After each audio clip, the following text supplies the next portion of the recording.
DoD Instruction 5000.93 states that the DoD will seek to use additive manufacturing to support Joint Force Commanders and Combatant Command theater requirements, transform maintenance operations and supply chains, increase logistics resiliency, and improve self-sustainment and readiness for the military services.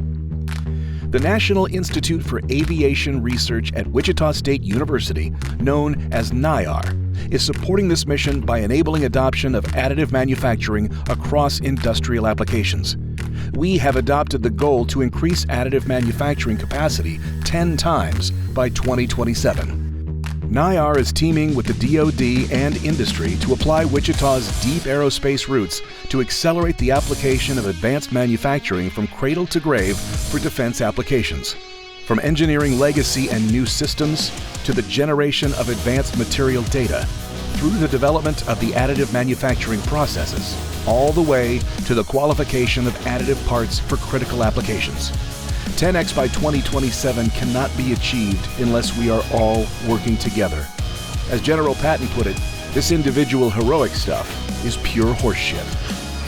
That's why NIAR is partnering with the DoD on the creation and execution of the Workbench for Additive Materials.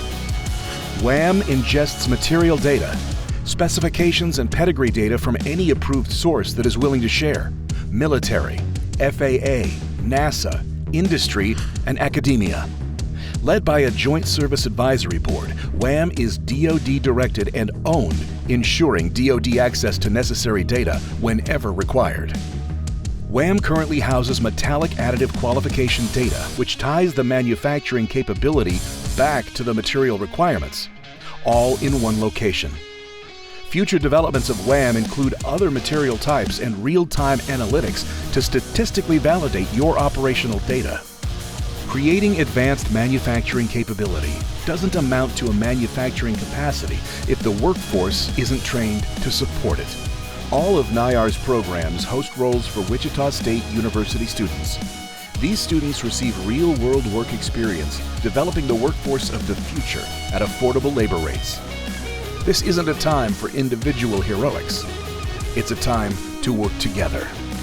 NIAR is committed to working with all parties to achieve 10x by 27, so we will, once again, be the arsenal of democracy.